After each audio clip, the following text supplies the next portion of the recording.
ಶಿಡ್ಲಘಟ್ಟ ತಾಲೂಕಿನ ಹೆಚ್ ಕ್ರಾಸ್ನಲ್ಲಿರುವ ಶ್ರೀ ಸೀತಾರಾಮಾಂಜನೇಯ ಸ್ವಾಮಿ ಬ್ರಹ್ಮ ರಥೋತ್ಸವ ಅದ್ದೂರಿಯಾಗಿ ನೆರವೇರಿತು. ಬೆಳಗ್ಗಿನಿಂದಲೇ ಪ್ರಾರಂಭವಾದ ವಿವಿಧ ಪೂಜಾ ವಿಧಾನಗಳಲ್ಲಿ ಸಾವಿರಾರು ಭಕ್ತರು ಭಾಗವಹಿಸಿದ್ದರು. ಧ್ವಜಾರೋಹಣ, ಅಲಂಕಾರ ಸೇವೆ, ಪ್ರಾಕಾರೋತ್ಸವ, ಹನುಮಂತೋತ್ಸವ, ಮಹಾಭಿಷೇಕ, ಪಲ್ಲಕ್ಕಿ ಉತ್ಸವ, ಗರುಡೋತ್ಸವ, ಶಯನೋತ್ಸವ ಸೇರಿದಂತೆ ವಿವಿಧ ಧಾರ್ಮಿಕ ಕಾರ್ಯಕ್ರಮಗಳು ನಡೆದವು.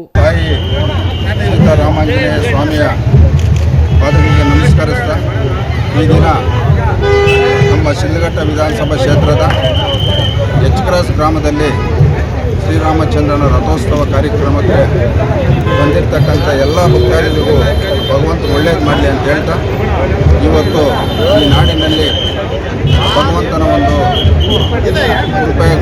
ಒಂದು ಆಶೀರ್ವಾದದಿಂದ ಈ ನಾಡಿನಲ್ಲಿ ಉತ್ತಮ ಮಳೆ ಬೆಳೆ ಆಗಲಿ ಅಂತ ಆ ಭಗವಂತನಿಗೆ ನಾವು ಸಂಕಲ್ಪವನ್ನು ಮಾಡಿ, ವಿಶೇಷವಾಗಿ ಶಿಡ್ಲಘಟ್ಟ ವಿಧಾನಸಭಾ ಕ್ಷೇತ್ರದ ಎಲ್ಲ ರೈತ ಬಂಧುಗಳು ಒಳ್ಳೆಯದಾಗಬೇಕು ಮತ್ತು ಈ ಕ್ಷೇತ್ರದಲ್ಲಿ ಜನಸಾಮಾನ್ಯರು ನೆಮ್ಮದಿಯಾಗಿ ಬದುಕಬೇಕಂತೇಳಿ ಭಗವಂತನ ಮುಂದೆ ಈಗಾಗಲೇ ವಿಶೇಷ ಪೂಜೆಯನ್ನು ಸಲ್ಲಿಸಿ ಸಂಕಲ್ಪವನ್ನು ಮಾಡಿದರೆ ಎಲ್ಲರಿಗೂ ಒಳ್ಳೆಯದಾಗಲಿ.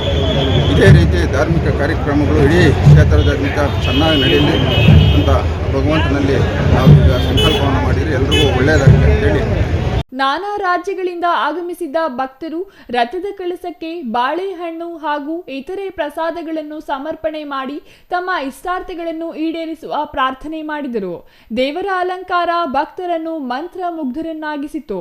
ಮೇಳದ ಅಂಗವಾಗಿ ಅನೇಕ ಅಂಗಡಿಗಳು ನೆಲೆಯಾಗಿದ್ದು, ಬತ್ತಾಸು, ಬುರುಗು, ಕಡಲೆ ಬೀಜ ಮುಂತಾದ ತಿನಿಸುಗಳು ಜನರ ಮೆಚ್ಚುಗೆಗೆ ಪಾತ್ರವಾದವು. ಛಾಯಾ ರಮೇಶ್, ಸಿಟಿವಿ ನ್ಯೂಸ್, ಶಿಡ್ಲಘಟ್ಟ.